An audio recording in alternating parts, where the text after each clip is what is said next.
Bears, my name is Jordan, also known as CJ, and welcome back to Jordan's Soapbox Express, the show where I talk about anything that I want to talk about in a short fashion. This is Behold the Man, an unremarkable painting of Jesus Christ at the Sanctuary of Mercy Church in Spain. In the early 2010s, the painting was noticeably flaking due to moisture damage.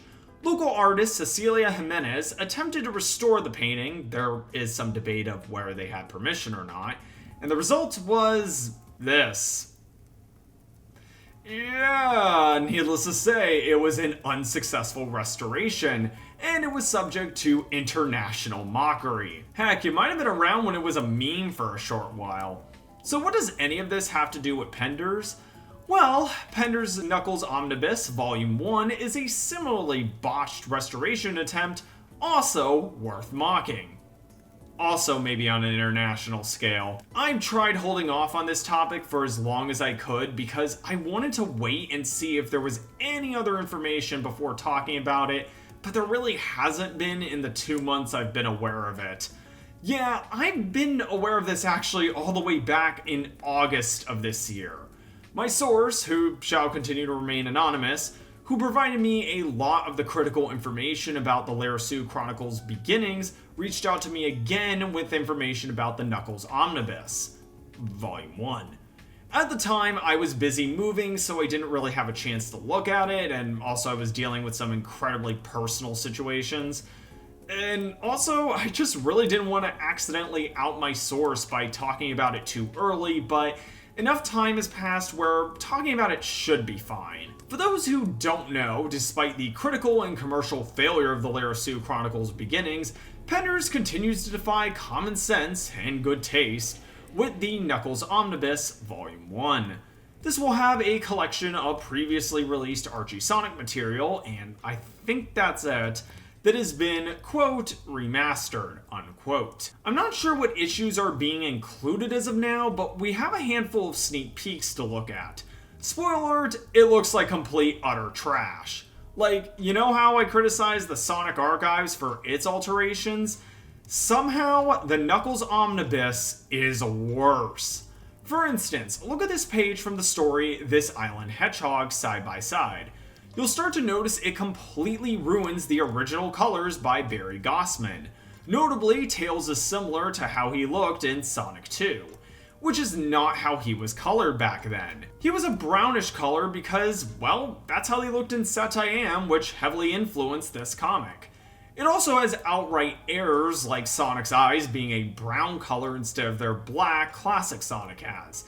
It doesn't look right at all. The last time original issues from Archie Sonic were included in a Penders released work like this, the Larissu Chronicles beginnings, yeah, it wasn't altered like this. Which leads into this fun little bit.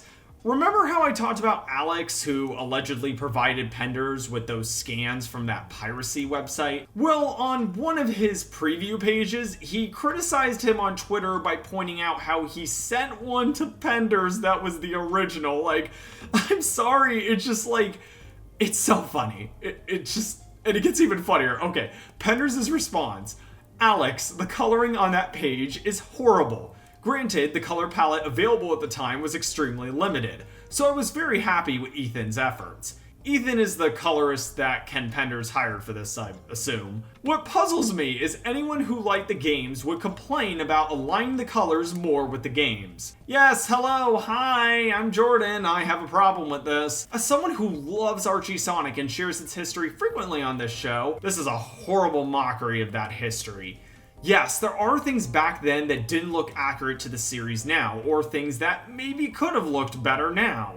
But unless you are explicitly making a remake of something, where you could take more creative liberties with it, if it's a re-release, then it needs to stay as close to the original as possible. It's funny because Alex responded with this: I disagree, Ken. Your new colors from Ethan look like they're trying too hard to be in line with IDW's classic Sonic specials. Not to mention it comes off, sick, as incredibly disrespectful to the original artists that worked at Archie. Wow, I'm actually agreeing with Alex on something. Truly, heck has frozen over. That does actually bring up something I also noticed. These altered pages look disturbingly similar to IDW Sonic's classic line of comics, such as Seasons of Chaos. Yeah, I'm inclined to agree with them. In fact, I would even claim it's intentional to try and capitalize on those comics. Although, I don't have enough proof of that at this time, so take it with a grain of salt. Although, it certainly is disrespectful to the original artists who worked on these issues. Either way, this thing is trash and is not worthy of your time. I know, that's not really surprising coming from me. I doubt I'm going to be covering it on this show unless somebody pays me over on my Patreon. Shameless plug, shameless plug. But let's say you're someone who does want to read these classic issues. What do? Well, I'm going to revoke an original opinion that I had.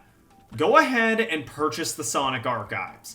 Yes, because as much as they're flawed, they're way closer to the original and don't require sacrificing your hard-earned money. There's also the Internet Archive, which does feature scans of the original issues, but it's legally questionable and it can't condone piracy. Regardless, spend your money on better things than this botched restoration attempt. Anyway, that's all for this episode of Jordan's Soapbox Express.